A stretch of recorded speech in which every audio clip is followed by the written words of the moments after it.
So I was speaking to my son the other day, and he was attempting to tell me who he thought God was. During our discussion, I pointed out to my son how the planets in our solar system appear to be placed near perfectly in their orbits on an ecliptic plane, and in my opinion, it was a sign that otherworldly influences were at work towards eventual perfection. And of course, my son challenged this anti-chaos theory that I had by simply asking me how come the dinosaurs went extinct. I responded by stating that many people say that God is the father of spirits, and not so much the material world of existence. And my son rightly corrected me, indicating that God controls both spirits and the material realm of existence. You know something? My son was absolutely right. Definitely a that a boy moment for sure. However, there is a difference between a dinosaur that arguably had no more than 5 of the 7 adjunct mind spirits, and a human in which demonstrates a capacity towards being directed by all 7, who receives certain assurances from God. I know, confusing stuff when it comes to such a short video. If you've already seen my videos on animals do not have souls, and my videos discussing God the Supreme, then this video will be that much easier to follow and of course understand. Many people that are unfamiliar with the Urantia book are unaware that we live on a decimal planet that occurs in 1 of 10 inhabited worlds. While God may know the future and has the power to control all outcomes, he generally shares power and authority to much of his lower orders of life and allows them to share in his creator prerogatives. Furthermore, you might be mistaken if you believe that we are a prized planet, or at least prized more so than the rest of the roughly 10 million inhabited planets that sustain higher life. In fact, according to the Urantia book, eternal life is only a secondary privilege and not a right, since the whole primary reason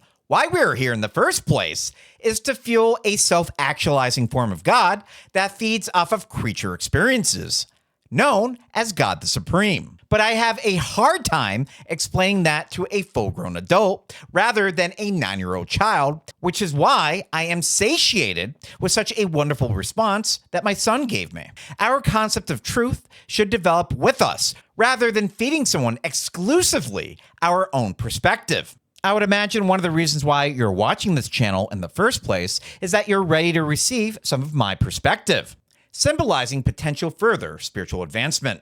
So talking about facts that we once believed to be true, did you know that some researchers once believed that life began with Adam and Eve, roughly around 5000 BC, based on genealogies? And yet, these researchers cannot justify how Cain found his wife in the land of Nod, that appeared to be already established. So in other words, this discrepancy may point to one of the many holes or distortions that the Bible creates that is resolved in the Urantia book. The Urantia book pushes these dates further back by tens of thousands of years, indicating that in this land east of the second garden, that Cain promoted peace between the Nodite and Adamite ancestry located in 76 2.9. Since after all, Cain was the son of Cano and of course Eve, not Adam. But you would be mistaken if you actually believe that Adam and Eve were the first humans on this planet. This is going to take some explaining. In the early dawn of human history, the life patterns implanted by the life carriers had finally reached a critical threshold. For those of you that don't know who life carriers are, they are an order of spiritual sons created by the infinite spirit who supervise the creation and evolution of life on inhabited planets. They are created by a liaison between the universe creator son and universe mother spirit. So that would, of course, be Jesus Christ Michael and his equal personalized consort, These carriers are perhaps most notable for channeling the breath of life, which animates all living creatures, channeled directly from the universe Mother Spirit. On our world, their work began nearly 1 billion years ago, when the physical conditions of the cooling planet were finally deemed hospitable for the implantation of the first living protoplasm. The initial intervention was the most foundational. Perhaps the most important thing to understand when it comes to our uniqueness as a planet is that the life carriers did not bring life from another world, but actually created that life on said planet. They designed and organized specific life patterns suitable for the unique chemical environment of Urantia. Compared to other worlds, a certain level of chance and natural evolution took place on our planet to a far greater degree than our neighboring planets. This occurred in 3 distinct locations: the central, eastern, and western sheltered seas. They sparked the first 3 life implantations. These were not complex animals, but basic self-replicating units of life. Reframing this one last time for everyone, on other planets that are not decimal planets, life carriers are known to simply transport life from one planet to another. But for an experimental world, life literally began from scratch. For long ages, these life forms remained under the direct supervision of the life carriers, who acted as celestial gardeners, weeding out unsuccessful mutations and encouraging those that showed promise for future intelligence. I, for one, typically refer to life carriers as horse breeders, since as you listen to them, they often come across as being cold and scientific, often discussing breeding and performance practices. As the eons passed, the life carriers remained physically present on the planet, often for millions of years at a time, monitoring the transition from vegetable to animal life and from invertebrate to vertebrate structures. Their interventions were rarely dramatic miracles that bypassed natural law. Instead, they worked within the framework of evolution, utilizing the spark of life to push biology through critical bottlenecks. One such transition occurred when we had a transition between marine life and land-dwelling creatures. The life carriers were not merely waiting for a random mutation. They were actively fostering the development of recipient creatures surrounding the adjutant mind spirits.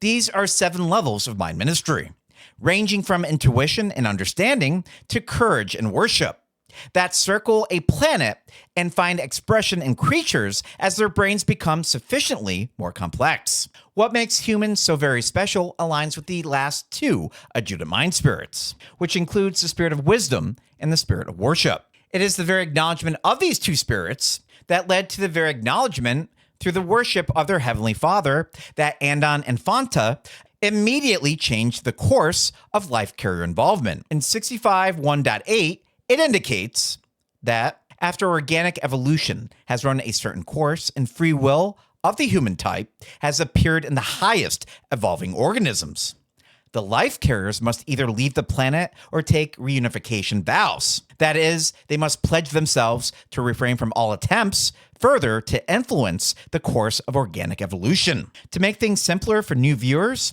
prayer and worship are considered vital towards spiritual development. A person's urge to pray or focus on one's self-development is often triggered by your willingness to be influenced by the seraphim that may be around you, while the urge to worship is considered a badge of cosmic citizenship. Once you are spiritually embraced by members of our cosmic family, by identifying our Father, your relative free will and general non-interference from many entities is generally ensured during certain planetary ages. Think of angelic influence of prayer being most influenced indirectly by the infinite spirit, while worship is always received by a special circuit of our universal Father, by the personality circuit, and likely is associated in some way with your thought adjuster. Consequently, when you also follow the other divine leadings of those spiritual forces or entities around you, such as the Spirit of Truth, you follow the path that God has created for you, and you are consequently identified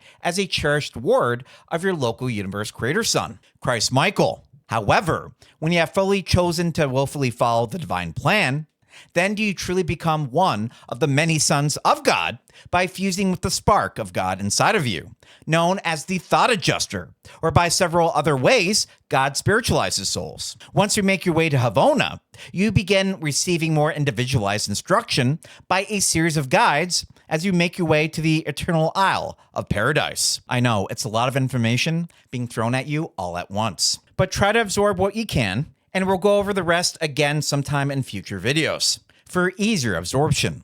Making our way back to planet Earth, which is also known as Urantia, when our primate ancestors of humanity began to show signs of proto-human cleverness.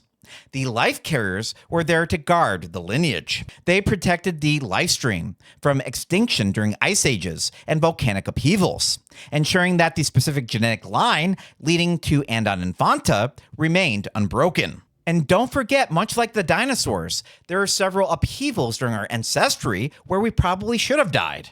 But we didn't. We survived, and dare I say, thrived. This all culminated into a pivotal moment of intervention that occurred roughly 1 million years ago. As the two first human beings emerged from their primate tribe, the life carriers officially registered Urantia as a world of human inhabited status, due to exhibiting influence from these final two adjunct mind spirits and their recognition of their Heavenly Father. This triggered a massive change in the spiritual administration of the planet and the eventual arrival of a planetary prince. While the life carriers continue to oversee the biological health of the races, their role shifted from being primary directors to becoming advisors. They were instrumental in the sudden appearance of the Sanjic races 500,000 years ago, an event that provided the planet with its necessary diversity of human stock. This was a planned biological explosion, a upstep in the evolutionary potential of the world that could not have occurred through slow natural selection alone. After all, the tale of Urantia is not a tale of some type of sudden magic or momentary creation by some whimsical deity. It is a story of having a triple rough start spiritually through a combination of being an experimental decimal planet where life begins anew, subject to a certain level of chance, to our planetary prince going into rebellion as he defied his father, Christ Michael, along with our material sons Adam and Eve, of course, being tricked by our once planetary prince creating a half-breed that was a biological abomination to God's developmental plan for us. For those of you unclear on Urantia history, Andon Infanta were more considered the direct progenitors of the human race than were Adam and Eve, and were the first God-knowing mortals to be indwelt with the fragment of God known as the thought adjusters. They were also very intelligent, being among the first to create stone tools and kindle fire via igniting a bird's nest with a spark. Andon and Infanta were born in a tribe of superior primates, living in the mountainous regions around what is now known as the Siwalik Hills of India, where a mutation occurred.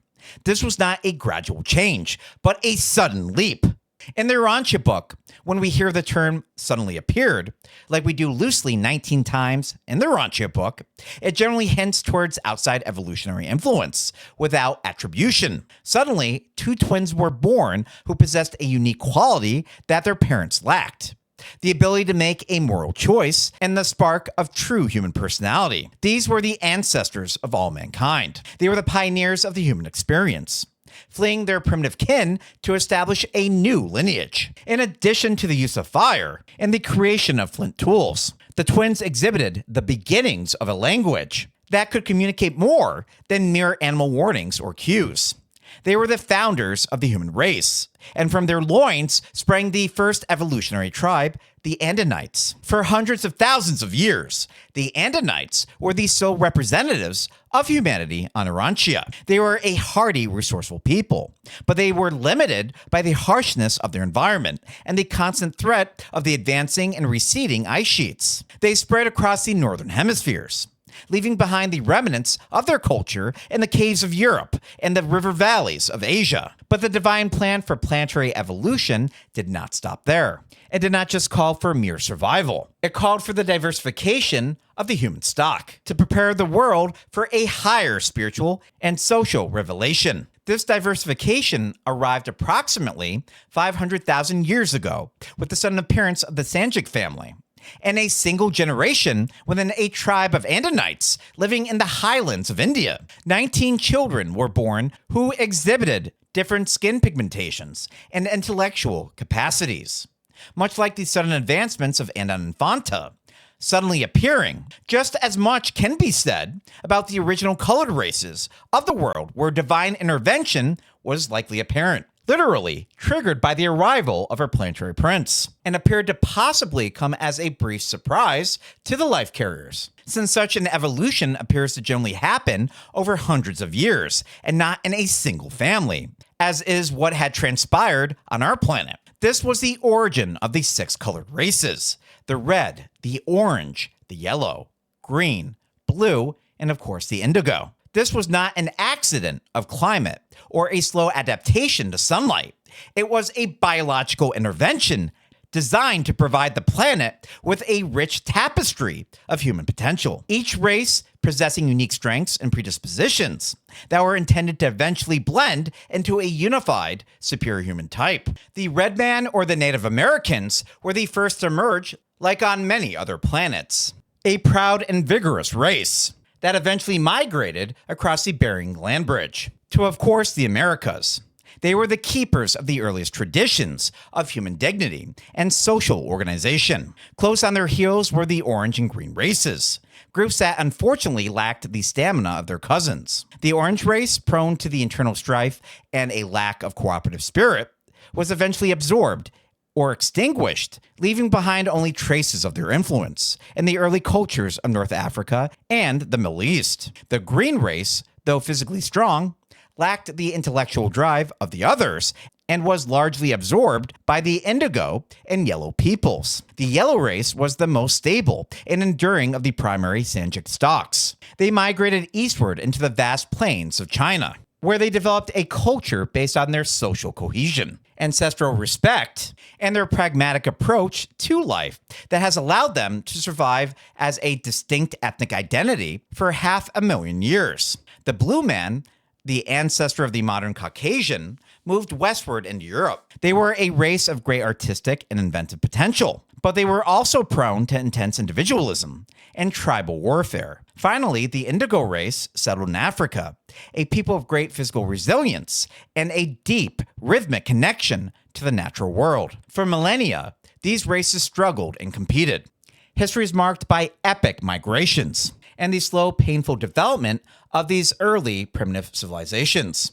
They lived under the shadow of planetary rebellion, an era of spiritual darkness initiated by Caligastia, the fallen planetary prince who is also known as the devil. This rebellion stripped the world of its intended spiritual guidance, leaving the evolving races to find their way through trial and error, superstition, and the slow accumulation of folk wisdom. It was into this world of struggle and spiritual isolation that the second great revelation was intended to arrive, the mission of the material sons, Adam and Eve.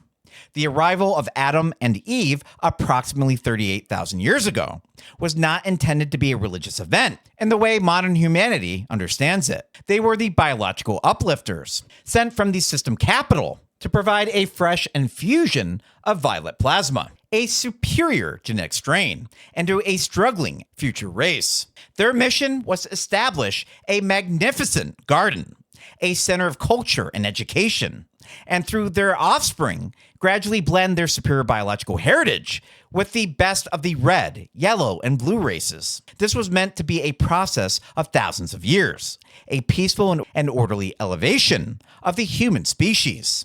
The Garden of Eden was located on a long peninsula in the eastern Mediterranean, a literal paradise of botanical beauty and architectural wonder. Here, Adam and Eve labored to teach the surrounding tribes the arts of agriculture, sanitation, and social governance. They were the first true sovereigns of our world, beings of a higher order that did not require food in the way mortals do, but drew such sustenance from the tree of life. Yep, this tree sometimes gets confused with the tree of the knowledge of good and evil. Such a tree would sustain only entities that drew sustenance directly from divine sources. Nope. If you and me partook in the fruit of the tree of life, we would probably just have our hunger satisfied, with no general increase in our life expectancy. However, if Adam, Eve, or any member of the planetary prince's corporeal staff ate from such a tree, it had the propensity of sustaining their material form indefinitely. However, such an indefinite mission faced an almost immediate catastrophe. The default of Adam and Eve was not a fall into sin in the sense of a moral collapse, but a strategic error born of impatience, surrounded by the chaos of a world still reeling from the Lucifer rebellion, and pressured by the slow pace of natural evolution. Eve was led into a plan to hasten the biological uplift by mating with a superior human Nodite leader named Kano. This act, while motivated by a desire to do good, violated the divine instructions for their mission. It resulted in the loss of their immortal status and their eventual decision to leave from the first garden. Despite this tragic setback, the biological contribution of Adam and Eve was not entirely lost. They moved eastward to the second garden, in the valley of the Tigris and the Euphrates, where they lived out their remaining years as teachers. Their descendants, the Violate race, became the catalyst for the next great leap in human civilization. These Adamites began to blend with the surrounding races, which also included Adam himself providing his life plasm to an additional 1,682 women before his death, a majority of which were a part of the highest Nodite strains. This created a new superior group known as the Andites. For those of you that are short on your Nodite history, these peoples were descendants of the original rebel members of the prince's staff, which may be best described as the failed 100, or the exaggerated fallen 200 in the Book of Enoch, where they were known as the Watchers. Before I get my corrections in the comments below, I chose the term failed 100 due to ultimately being disbanded, and we most certainly know that only about 60 of such an order chose rebellion with Caligasti, choosing Nod as their leader, located in 67 4.2. However, the confusion lies in whatever midware, angel, and other entity that chose to rebel with them that would have most certainly added to their confusion back then with that number 200. The Andites were the true architects of modern civilization and constituted a partial unsanctioned upstepping of the human race. They possessed a blend of the spiritual sensitivity of the Adamites and the rugged endurance of the evolutionary races. They were the master builders, the first great navigators, and the founders of the early Mesopotamian, Egyptian, and Indus Valley civilizations. It was the Andite migrations that carried advanced culture to all edges of the realm. They moved into Central Asia, influencing the development of the Yellow race. They even reached the shores of the Americas and the distant islands of the Pacific. The history of Urantia is a story of this constant blending and shifting of genetic and cultural influences. For those of you looking to go viral when it comes to poorly researched content associated with the Urantia book, uneducated podcasters will often refer to this developmental mixing of races with the preferred Violate race as being a form of eugenics, comparing such practices to Nazi Germany with their Aryan race theory. However, nothing could be further from the truth. Even the Urantia book indicates that the future race will be so blended by these varieties with an eventual single master race of olive skin representing this previous diversity. However, during this current timeline in history we're discussing, the pure races of the Sanjic era no longer exist. We are all a complex mosaic of the red, yellow, blue, and indigo stocks, enriched by the lingering influence of the violet plasma of Adam and Eve. Consequently, our civilization is not the product of a single people, but the hard-won achievement of millions of years of experimentation, planetary struggle, and spiritual advancement. The Urantia book reveals that evolution of civilization is governed by certain laws as certain as the laws of physics. It progresses from the age of the hunter to the age of the shepherd, then to the farmer, the merchant, and finally the age of industrial and technological mastery. But the book warns that a civilization cannot endure on technical skill alone. True progress requires a balance of biological health, social stability, and spiritual insight. We are currently in a transition period, a time where our technological power has outpaced our moral development, especially to some, just some, of my atheist viewers. I often tell them what a unique world they must live in, truly believing that they only have one shot at life, along with their advantageous outlook towards getting the most of their time on this planet. Such a mindset, whether true or untrue, can be detrimental to society, and that self-preservation, self-aggrandizement, and self-indolence begin leading the way for them. Don't believe me? Do you remember grocery stores at the height of the pandemic? Or how about anytime there's a major store, you can't find anything in the grocery stores? I might be able to pull up a photo of my son in a shopping cart during the pandemic just to show everybody what I mean. Such an overzealous primal reaction generally is exaggerated by the misperceived threat at hand for those individuals who are not spiritually led. The saga of the 6 races and the mission of Adam and Eve serves as a reminder that we are part of a larger cosmic family. Our differences in culture and skin color are not barriers to overcome, but the diverse resources of a world that is still in the process of being born amid a long history of misdirection and partially deviating from the divine plan. The goal of planetary evolution is the attainment of light and life, a state of society where war is unknown, where disease is conquered, and where every individual has the opportunity to realize their full potential as a child of the universe. As we look back at the trek of Anna and Infanta, the colorful migrations of the Sanjic tribes, and the noble but flawed efforts of Adam and Eve, we see a pattern of upward striving. We have seen a world that has survived rebellion, isolation, and biological catastrophe, yet continues to still move towards a destiny of unity and cooperation. The history of humanity is not just a record of random accidents being on a decimal planet, but a purposeful journey toward a high and holy goal, guided by unseen hands and fueled by the indomitable spirit of the mortal mind. The story of life on Urantia is not a record of accidental biological collisions or the mere byproduct of mindless chemistry. Rather, it is a meticulously choreographed sequence of events orchestrated by the life carriers and partially upstepped by material suns. These high celestial beings are the architects of the living world, responsible for initiating, nurturing, and occasionally intervening in the evolutionary process to ensure that a planet eventually produces mind-endowed creatures capable of spiritual growth. But as always, these spiritual overlords cherish your general freedom to choose a relationship with them, and whether you ultimately would like to be part of our cosmic family. Thank you again for watching today's video, your continued support, and I'll see you on the next one.